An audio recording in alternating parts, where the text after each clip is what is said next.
Ya, oke guys, kembali lagi bersama saya. Hari ini hari Kamis, tanggal 25 Agustus 2022. Ya, saham yang akan saya bahas hari ini adalah saham BC ya, BC Internasional Tbk. Ini merupakan saham agroindustri begitu ya. Ini juga merupakan saham requestan, ya, requestan dari penonton. Ya, langsung aja kita lihat ikhtisar sahamnya dulu karena ini juga saya bukan bukan pemegangnya ya, jadi saya harus lihat dulu profilnya bagaimana. Baik, langsung aja. Busy International Tbk adalah perusahaan yang bergerak di bidang budidaya, perdagangan bibit dan produk pertanian ya. Memasarkan jagung, sayuran, buah, benih padi, biji-bijian, ya inilah pokoknya ya, dan juga beras nih ada di sini. Ya guys, jadi untuk BC ini berarti kalau nggak salah yang produknya itu BC45 itu ya. Kalau nggak salah loh ya. Yang bisa di cross check nanti atau komen di bawah. Betul nggak tuh? Saya pernah lihat BC produk-produk BC45 begitu. Ya, kurang lebih sih itu sih ya. Dia dagang biji-bijian begitu atau bibit begitu ya, bibit pertanian. Tapi ini khususnya jagung ya, jagung, benih padi juga ternyata ya. Oke, itu.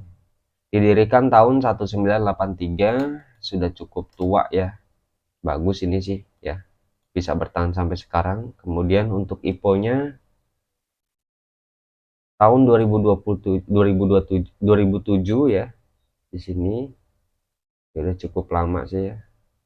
Jumlah saham beredar 3 miliar lembar, kapitalisasinya 4 triliun ya. Ini bagus sih untuk saham pertanian ya. Jarang yang ada sampai segini. Untuk saham di atas 5%-nya masyarakat 45%, ini liquid sih ya. Ini bagus nih 45% ini ya. Di atas 30% tapi juga nggak terlalu banyak juga ya yang beredar di masyarakat ya. Ideal lah segini ya. Ideal. Kemudian ini nama-nama direksinya, komisaris, anak usahanya ada 3 ini oke. Langsung kita lihat di produknya. Ya, benih ya ternyata ya, benih jagung atau biji-bijian begitu. Benih padi cuman sedikit nih 0,9%. Ya kebanyakan jagung sih ya. Sisanya ya pestisida dan pupuk begitu. Ada juga benih sayuran dan buah-buahan. Oke. Distribusinya pihak ketiga. Pihak ketiga ini bisa jadi juga masyarakat. Jadi langsung jual ke masyarakat ya. Kalau pihak keduanya kan produsen begitu ya. Produsen-produsen atau pabrik-pabrik olahan begitu. Ya, oke. Ini pergerakan harga sahamnya sejak IPO ya. Ini sempat dia naik. Ya, dia cenderung sideways sih ya. Cenderung sideways, ada ledakan besar nih. Sekali doang nih waktu IPO ya, ini tahun 2007 nih. Oh, 2008 ya, setahun setelah IPO dia naik gede nih. Hampir 6.000. Kemudian diturun. Dia pernah stock split belum ya? Coba nanti kita bahas ya. Kita lihat.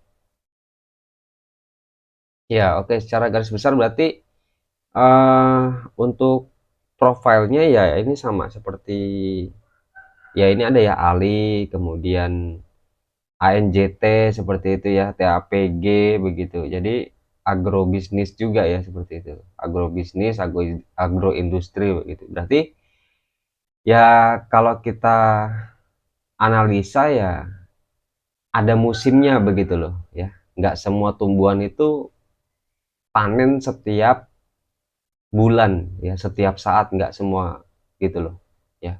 Nggak setiap bulan gitu loh ya. Terkhusus lagi ini kan biji-bijian. Nah, karena saya tadi eh, apa ya baca BC ini ya saya jadi belajar gitu loh ya. Tadi saya sempat lihat Google searching-searching ternyata untuk bibit jagung ini kan dia kebanyakan jagung nih ya, kebanyakan jagung. Ternyata untuk bibit jagung itu panennya itu di bulan September, Oktober, November, Desember. Ya, Desember sampai Januari panennya gitu loh, panennya ya.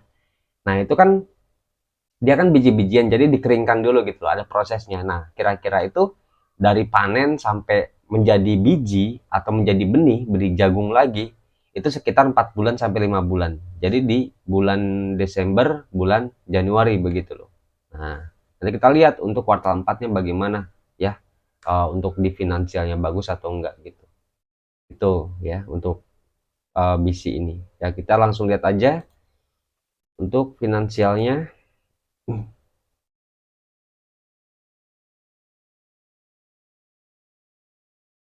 Jujur ya guys, kalau saya saham-saham agrobisnis ini atau agroindustri ini saya pegang satu ya, satu doang sih di TAPG begitu. Di TAPG udah, selebihnya batu bara, kemudian apa lagi ya? Ya udah sih itu ya. Jadi cuma TAPG doang. Untuk bis ini saya belum, nggak hot sih. Ya langsung aja kita lihat di entitas induk kuartal 1, kuartal 2 ini 66 miliar, kemudian turun ya ternyata ya. Jadi 54 miliar. Ya, itu berdasarkan QNQ-nya dari kuartal 2 2022 dan kuartal 2 2021. Ya, dia turun nih, ya. Kemudian dari Q1 2022 sampai Q2 2022 dia juga turun. Turunnya gede banget lagi, ya. Di kuartal 1 itu ekuitasnya itu 154 miliar. Nah, kuartal 2-nya turun jadi 54 miliar. Begitu. Ya kalau tadi saya lihat ya, sebelum saya uh, bikin video ini, saya sudah sempat lihat nih kuartal, memang dia di kuartal 4-nya ya terkhususnya ya, di kuartal 4-nya terkhususnya itu dia naik, selalu naik loh ya.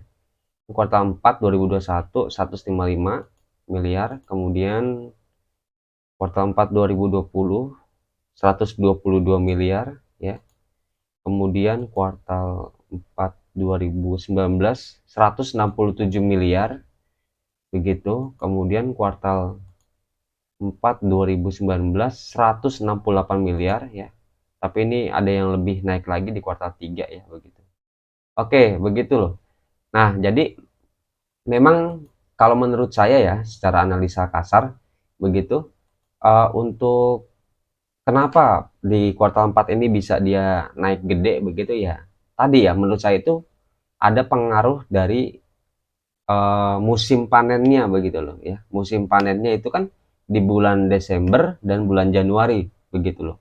Jadi secara otomatis memang mungkin ya, mungkin kenaikan dia bertambah akibat dari distribusi yang naik juga begitu, karena mereka kan punya banyak barang begitu loh. Nah itu sih kalau menurut saya secara pribadi begitu, karena ini ya memang dari kuartal 4 ya 2019 itu memang dia naik gede. 2018 coba kita lihat. Ya, naik juga ya 2018, kuartal 3-nya juga naik gede. Kayak gitu. Nah, ini loh guys. Ya. Jadi ya kita bisa prediksi nih kuartal 3, kuartal 4-nya seperti apa.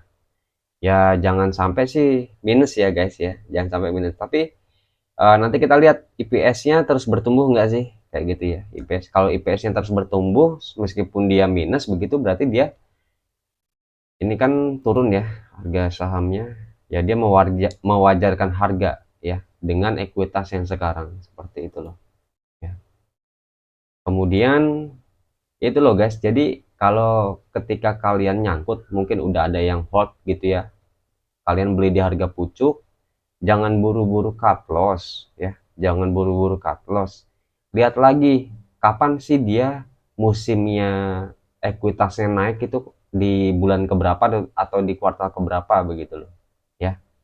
Nah kemudian faktor-faktor lainnya juga seperti indeksnya juga ya, indeks jagung kalian lihat, kemudian prospek kedepannya bagaimana ya. Saya rasa di sini kan sudah cukup tua umurnya ya, dan bisa bertahan sampai sekarang ya, itu bagus sih kalau menurut saya. Jadi jangan cepet-cepet cut loss lagi, apalagi di emiten-emiten yang rutin membagikan dividen. Kalau kalian cut loss, selain kalian rugi ya, kalau kalian beli di pucuk itu juga kalian nggak dapat dividennya begitu loh. Nah itu, maka maka dari itu ya saya sarankan atau rekomendasikan, kalian pilihlah emiten-emiten yang dividennya itu rutin dibagikan dan gede-gede ya DPR-nya begitu ya. Karena ada momen-momen di mana untuk emiten itu harga sahamnya itu naik. Pertama di laporan keuangan ya, kedua di RUPS, ketiga di Kemdetnya begitu. Nah, itu pasti harga sahamnya akan cenderung naik begitu. Kalau dia laporan kuartalnya itu bagus, kemudian RUPS-nya DPR-nya sip ya, oke. Kemudian pas di Kemdet, Kemdet ini rata-rata ya dividen hunter kan pada masuk begitu loh ya. Itu sih kalau menurut saya ya. Jadi pilihlah emiten-emiten yang terus grow IPS-nya, kemudian rutin membagikan dividen dan DPR-nya gede. Itu ya. Itu aja sih, nggak usah screening apa ya yang begitu ribet lah, dan juga banyak kelamaan ya, keburu harga sahamnya terbang begitu loh. Oke, itu aja. Untuk ekuitas sih dia mengalami penurunan, nanti kita lihat lagi untuk yang lain-lainnya apakah masih layak atau enggak ya, masih layak atau enggak untuk diinvestasikan begitu. Kita lihat di sini IPS-nya. Nah, maka dari itu IPS-nya turun ya, karena ekuitasnya juga turun. Kemudian untuk pairnya 93 kuarternya ini sih kalau menurut saya udah kemahalan di harganya sekarang ya, dengan ekuitas yang turun tadi. Tapi kalau dia ekuitasnya bisa naik ya di kuartal 2 bisa naik lebih lagi ya, pairnya ini jadi turun. Sehingga harga sahamnya ya yang segini ini jadi murah begitu. Nah, tapi harga sahamnya segini masih recommended nggak? Ya nanti kita lihat dividen yieldnya dapat berapa persen. Seperti itu loh ya. Kemudian ROE 1,96 ya, hampir 2 lah, 2 kali 2 karena ini kuartal 2 berarti 4% ya. Yang nggak recommended untuk ROE-nya ya, nggak recommended. Bagus TAPG sih ya. Kalau kalian masih uh, belum entry begitu, ya saya sarankan sih di TAPG atau SSMS juga bagus ya. Saya nggak punya barangnya di SSMS, tapi sudah saya analisa dan itu bagus begitu. Ya itu sih ya. Tapi kalau kalian udah punya barang di sini, ya sabar aja, nggak usah buru-buru cut loss. Kalian lihat kuartal 3-nya seperti apa nanti. Ya, selama dia rutin bagiin dividen nggak masalah. Ya, nggak masalah. Ya, kalau kalian nyangkut begitu. Oke, kita lihat aja untuk key statnya ya. Karnya anualis 9, ya ini medium lah ya, di bawah 10, kemudian di atas 5. Ya, ini yang sudah anualis. Ya, rata-rata orang jualan itu di pair anualisnya itu udah sampai 15 atau 20 kali. Ini juga menurut data IDX, rata-rata orang Indonesia seperti itu di IHSG ya. Udah sampai 15 pairnya atau 20 itu biasanya orang langsung cabut begitu loh. Kemudian nah ini untuk KPS anualisnya 138, saya cek dulu di RTI apakah dia naik atau enggak.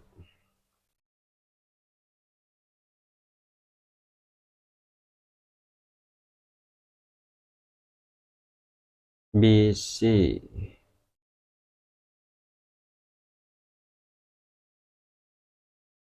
139 ya sekarang ya. Oke, 138,5 dibulatkan berarti ya di RTI. Ya, tahun lalu 2021 itu IPS-nya sebesar 127 dengan dividen yield-nya 4 ya 5 persenan ya. Ini bagus nih.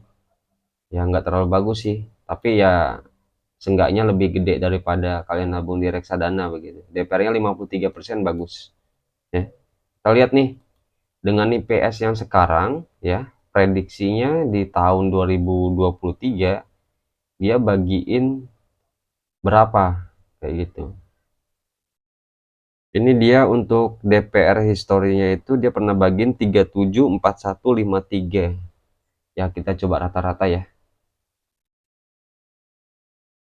Berarti 37. Ini DPR-nya saya hitung rata-rata dulu berapa ya, guys? 37 tahun 2019, 2020 dia bagiin DPR 41%, tambah 41 tahun 2021 ya. Itu dia bagiin DPR-nya 53. Dapat 131 dibagi ada 3 data dibagi 3 berarti ya segini ya, sekitar segini rata-rata dividennya selama 3 tahun. Nah, ini berarti dikali dengan IPS-nya sekarang berapa sih tadi? IPS anualis. Nah, ini ya 139 begitu ya, kita bulatkan. Dikali 139 ini dibagi 100. Ya, dapat 60,69. Ya, 61 gitu ya. Kita bulatkan. Kalau tahun ini 68 guys, ya, 68. Berarti ada penurunan dividen ya. Tapi dengan asumsi IPS-nya yang sekarang nih. Ini bisa jadi berubah ya. Bisa naik kalau kuartal 3 dan kuartal 4-nya itu naik ya, naik gede net income-nya, kemudian IPS ekuitasnya kalau naik gede ya, IPS-nya ini bakal berubah. Tapi kalau prediksi saya ya, dengan data yang sekarang ya, IPS-nya anualisnya itu adalah 138 dengan rata-rata pembagian dividennya DPR-nya adalah 43%-an tadi, didapatkan dividen di tahun depan itu adalah 61 ya, kita buatkan 61 begitu. Nah, sekarang kita lihat dividen yieldnya dapat berapa di harga yang sekarang. Ya, ini kan 1375 ya. Ini naik nih. Bentar. Oh, turun ya ini hari ini. Ya, 1375. Coba dibagi 1375. Dapat 12. Ya, 4,4%. Oke, dividen yield di tahun depan dia bagiin di bulan 3 Juni ya, di bulan 3 Juni. Ya, hampir sama kayak kalian nabung di reksadana lah. Kayak gitu loh. Ya. Itu sih, tapi ini semua bisa berubah ya guys. Prediksi ini bisa berubah ketika di kuartal 3 dan kuartal 4 dia ada perbaikan laporan keuangannya. Ketika laporan keuangannya ini tumbuh lagi, ya dia bakal naik lagi sih. Dan dividen yield-nya itu juga bakal naik lagi. Tadi dengan harga yang sekarang, kemudian dengan data yang sekarang, dividen yieldnya dapat 4,4% kalau kalian nyerok di harga yang 1375 ini. Ya, rata-rata sih investor atau mungkin yang lain-lainnya ya, trader atau scalper gitu, swing trader juga ya mewajarkan harga lah ya, karena dia kan sempat naik gede nih di sini, dan ini merupakan penurunan ya, penurunan sejak tahun 2020 ya. Ini 2020 di kuartal satunya dia lebih kecil sih sebenarnya dari kuartal 2 2022 ya. Tapi yang lainnya kan kuartal 1 ini kan naik gede. Ya, dia mewajarkan harga lah. Wajar harganya turun karena memang ekuitas pun juga turun gitu loh. Nggak mungkin, justru yang aneh itu kalau ekuitasnya turun ataupun minus tapi harga sahamnya naik. Nah, itu hati-hati begitu ya. Itu bisa jadi bandarmologi. Bandar masuk. Hati-hati ketika dia berjualan. Ya, kita nggak tahu kapan bandar berjualan. Kita nggak tahu isi hatinya kayak gimana gitu loh. Itu sih guys dari segi fundamental. Berarti ya kalau kalian masih hot di sini ya sabar aja dulu, yang penting dia sering atau rutin bagiin dividen, ya ambil dividennya aja, udah beres, nggak usah cut loss ya, nggak usah cut loss. Tapi bagi yang mau entry ya ada saham yang lebih recommended menurut saya ya, banyak di IHSG kayak gitu. Oke, itu kemudian dari segi teknikal.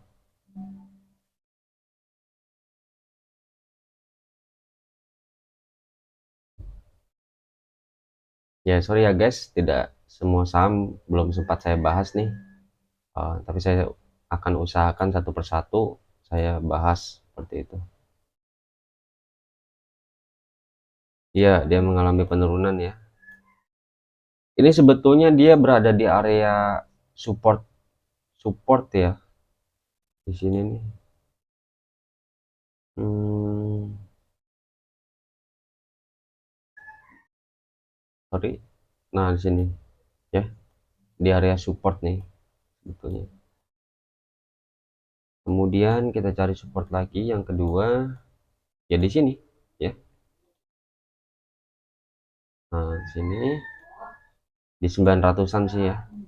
Kemudian area take profit ini yang pertama. Ya ini resist di sini berarti ya, di daerah sini. Ya kita pakai rank harga aja ya.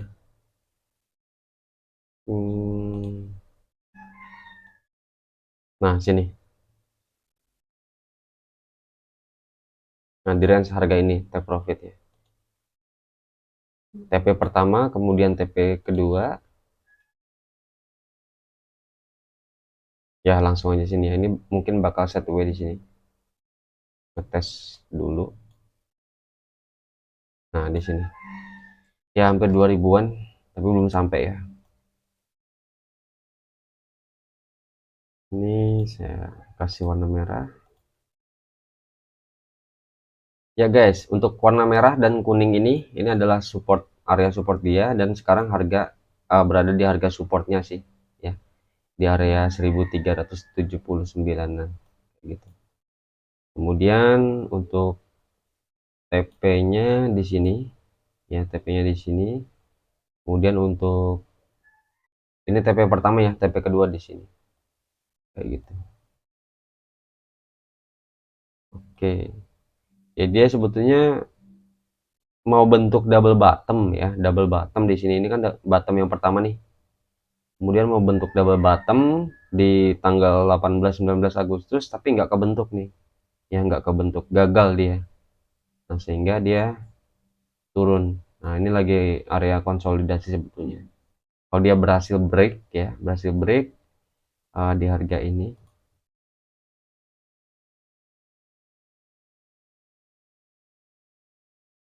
ya, di sini ya,